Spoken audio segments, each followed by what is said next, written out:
El camino a Cristo. Capítulo 13. La fuente de regocijo y felicidad. Los hijos de Dios están llamados a ser representantes de Cristo y a mostrar siempre la bondad y la misericordia del Señor. Como Jesús nos reveló el verdadero carácter del Padre, así tenemos que revelar a Cristo a un mundo que no conoce su ternura y piadoso amor. Jesús decía: como tú me enviaste al mundo, así yo los he enviado al mundo. Juan capítulo 17 y 18. Y también, yo en ellos y tú en mí, para que el mundo conozca que tú me enviaste. Juan capítulo 17, versículo 23. El apóstol Pablo dice a los discípulos de Jesús: siendo manifiesto que sois cartas de Cristo, conocida y leída por todos los hombres. Segunda de Corintios, capítulo 3, versículo 3 y 2. En cada uno de sus hijos, Jesús envía una carta al mundo. Si sois discípulos de Cristo, Él envía en vosotros una carta a la familia, al pueblo, a la calle donde vivís. Jesús, que mora en vosotros, quiere hablar a los corazones que no lo conocen.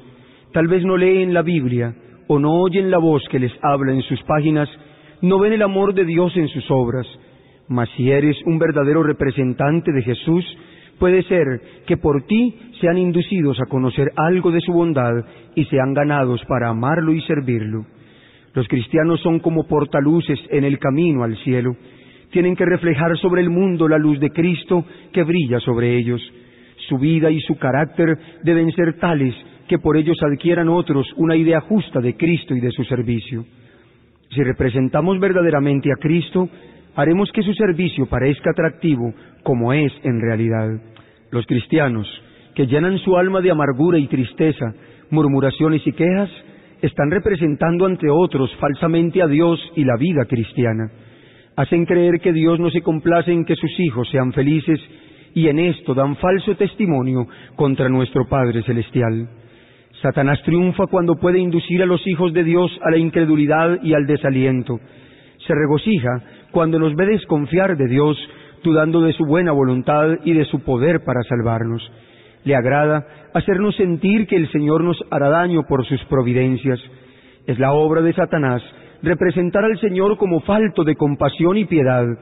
Tergiversa la verdad respecto a Él, llena la imaginación de ideas falsas tocante a Dios, y en vez de espaciarnos en la verdad con respecto a nuestro Padre Celestial, muchísimas veces fijamos la mente en las falsas representaciones de Satanás y deshonramos a Dios desconfiando de Él y murmurando contra Él.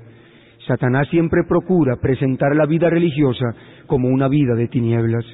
Desea hacerla aparecer penosa y difícil, y cuando el cristiano por su incredulidad presenta en su vida la religión bajo este aspecto, secunda la falsedad de Satanás.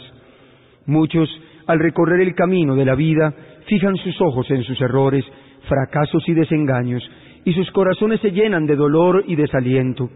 Mientras estaba yo en Europa, una hermana que había estado haciendo esto, y que se hallaba profundamente apenada, me escribió pidiéndome algunos consejos que la animaran. La noche que siguió a la lectura de su carta, soñé que estaba yo en un jardín y que uno, al parecer dueño del jardín, me conducía por los caminos del mismo. Yo estaba recogiendo flores y gozando de su fragancia, cuando esta hermana, que había estado caminando a mi lado, me llamó la atención a algunos feos zarzales que le estorbaban el paso. Allí estaba ella afligida y llena de pesar. No iba por el camino siguiendo al guía, sino que caminaba entre espinas y abrojos. «Oh», murmuró ella, «¿no es una lástima que este hermoso jardín esté echado a perder por las espinas?» Entonces el que nos guiaba dijo: «No hagáis caso de las espinas, porque solamente os molestarán. Cortad las rosas, los lirios y los claveles». ¿No ha habido en vuestra experiencia algunas horas felices? ¿No habéis tenido algunos momentos preciosos en que vuestro corazón ha palpitado de gozo respondiendo al Espíritu de Dios? Cuando abrís el libro de vuestra experiencia pasada, ¿no encontráis algunas páginas agradables? ¿No son las promesas de Dios fragantes flores que crecen a cada lado de vuestro camino? ¿No permitiréis que su belleza y dulzura llenen vuestro corazón de gozo? Las espinas y abrojos únicamente os herirán y causarán dolor. Y si vosotros recogéis solamente estas cosas y las presentáis a otros, ¿no estáis, además de menospreciar la bondad de Dios impidiendo que los demás anden en el camino de la vida? No es bueno reunir todos los recuerdos desagradables de la vida pasada, sus iniquidades y desengaños, hablar de estos recuerdos y llorarlos a estar abrumados de desaliento. El hombre desalentado está lleno de tinieblas, echa fuera de su propio corazón la luz divina y proyecta sombra en el camino de los otros. Gracias a Dios que nos ha presentado hermosísimos cuadros. Reunamos las pruebas benditas de su amor y tengámoslas siempre presentes. El Hijo de Dios que deja el trono de su Padre y reviste su divinidad con la humanidad para poder rescatar al hombre del poder de Satanás, su triunfo en nuestro favor, que abre el cielo a los pecadores y revela a la vista humana la morada donde la divinidad descubre su gloria, la raza caída, levantada de lo profundo de la ruina en que Satanás la había sumergido, puesta de nuevo en relación con el Dios infinito, vestida de la justicia de Cristo y exaltada hasta su trono después de sufrir la prueba divina por la fe en nuestro Redentor. Tales son las cosas que Dios quiere que contemplemos. Cuando parece que dudamos del amor de Dios y que desconfiamos de su promesa, lo deshonramos y contristamos su Santo Espíritu. ¿Cómo se sentirá una madre si sus hijos estuvieran quejándose constantemente de ella, como si no tuviera buenas intenciones para con ellos, cuando el esfuerzo de su vida entera hubiese sido fomentar sus intereses y proporcionarles comodidades? Suponed que dudaran de su amor, quebrantarían su corazón. ¿Cómo se sentiría un padre si así lo trataran sus hijos? ¿Y cómo puede mirarnos nuestro Padre Celestial cuando desconfiamos de su amor que le ha inducido a dar a su Hijo unigénito para que tengamos vida? El apóstol dice: el que no eximió ni a su propio Hijo, sino que le entregó por todos nosotros, ¿cómo no nos dará también con él todas las cosas? Romanos capítulo 8, versículo 32. Y sin embargo, ¿cuántos están diciendo con sus hechos, si no con sus palabras? El Señor no dijo esto para mí. Tal vez ame a otros, pero a mí no me ama. Todo esto está destruyendo vuestra propia alma, pues cada palabra de duda que proferís da lugar a las tentaciones de Satanás. Hace crecer en vosotros la tendencia a dudar y es un agravio de parte de vuestra a los ángeles ministradores. Cuando Satanás os tiente, no salga de vosotros ninguna palabra de duda o tinieblas. Si elegís abrir la puerta a sus sugestiones, se llenará vuestra mente de desconfianza y rebelión. Si habláis de vuestros sentimientos, cada duda que expreséis no reaccionará solamente sobre vosotros, sino que será una semilla que germinará y dará fruto en la vida de otros, y tal vez sea imposible contrarrestar la influencia de vuestras palabras. Tal vez podáis reponeros vosotros de la hora de la tentación y del lazo de Satanás, mas puede ser que otros que hayan sido dominados por vuestra influencia no puedan escapar de la incredulidad que hayáis insinuado. ¿Cuánto importa que hablemos solamente las cosas que den fuerza espiritual y vida?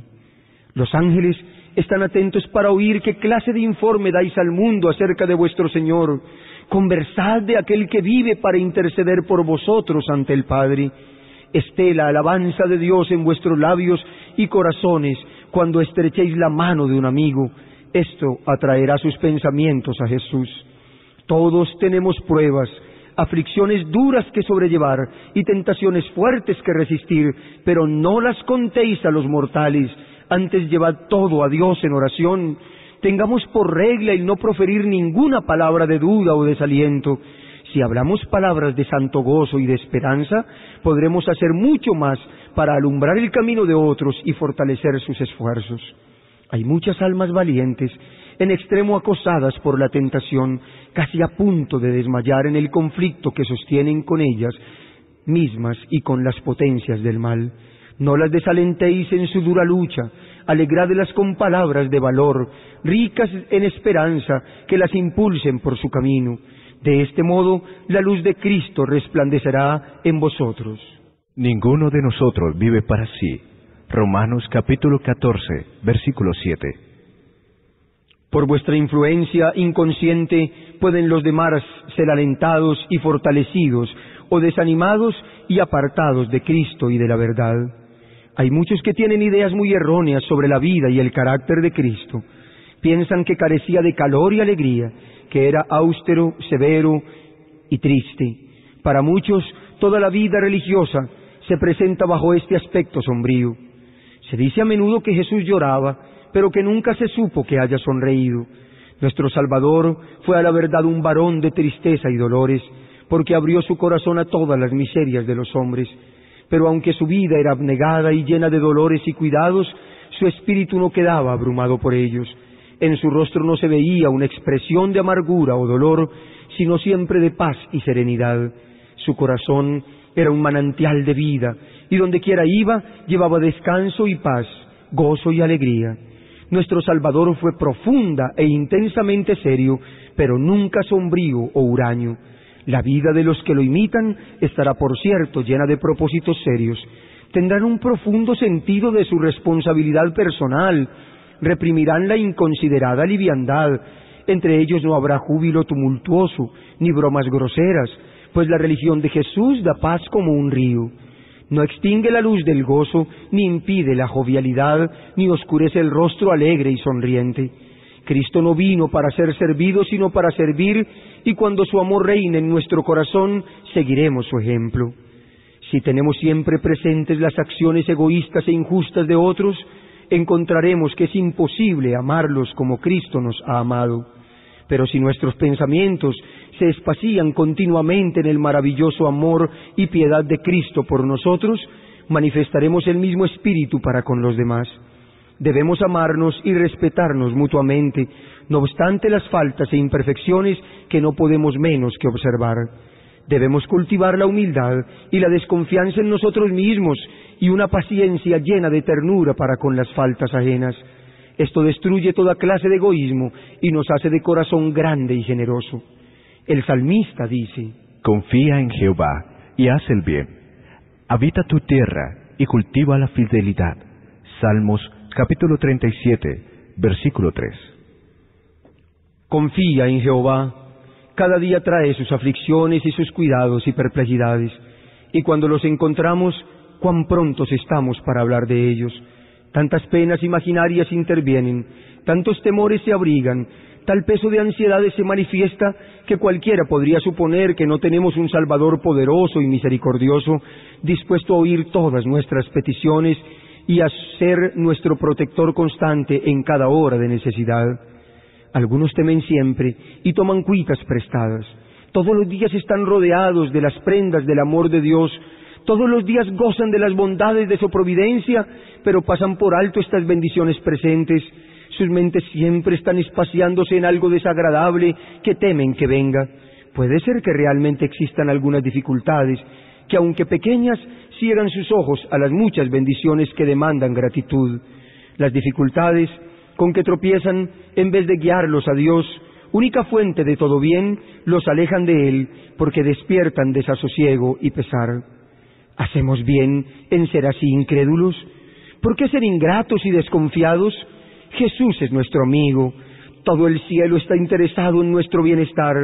No debemos permitir que las perplejidades y cuidados cotidianos gasten las fuerzas de nuestro espíritu y oscurezcan nuestro semblante.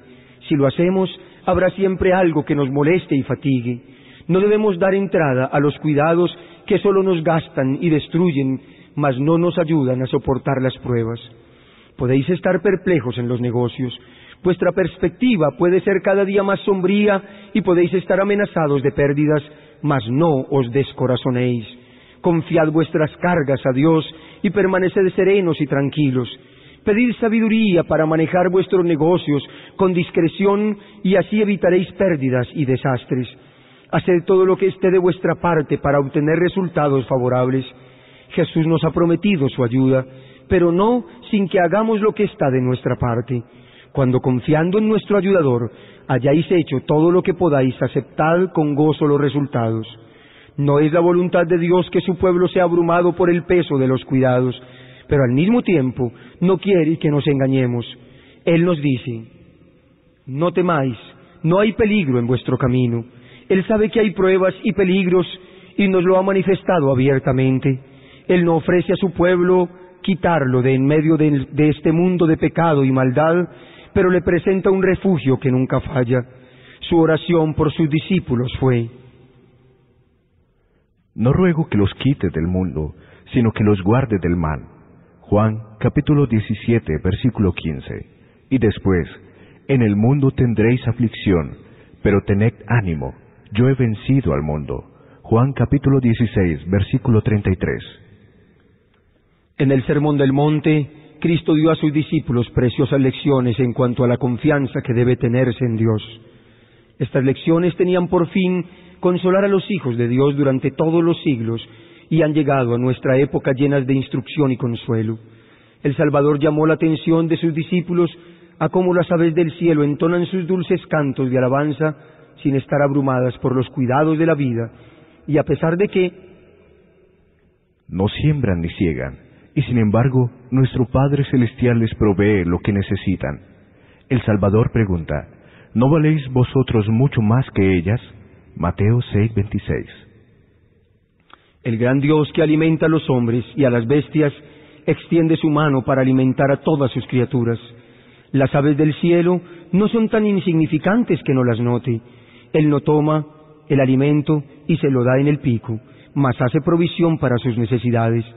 Deben juntar el grano que Él ha derramado para ellas. Deben preparar el material para sus niditos. Deben alimentar a sus polluelos. Ellas van cantando a su trabajo, porque vuestro Padre Celestial las alimenta. ¿Y no valéis vosotros mucho más que ellas? ¿No sois vosotros como adoradores inteligentes y espirituales de mucho más valor que las aves del cielo? ¿No suplirá nuestras necesidades el autor de nuestro ser, el conservador de nuestra existencia, el que nos formó a su propia imagen divina, si tan solo confiamos en Él? Cristo presentaba a sus discípulos las flores del campo, que crecen en rica profusión y brillan con la sencilla hermosura que el Padre Celestial les ha dado, como una expresión de su amor hacia el hombre. Él decía: Considerad los lirios del campo, cómo crecen. Mateo capítulo 6, versículo 28. La belleza y la sencillez de estas flores naturales sobrepujan en excelencia por mucho a la gloria de Salomón. El atavío más esplendoroso producido por la habilidad del arte no puede compararse con la gracia natural y la belleza radiante de las flores creadas por Dios. Jesús pregunta: Pues si la hierba del campo, que hoy es y mañana se echa en el horno, Dios la viste así, ¿no lo hará mucho más a vosotros, hombres de poca fe?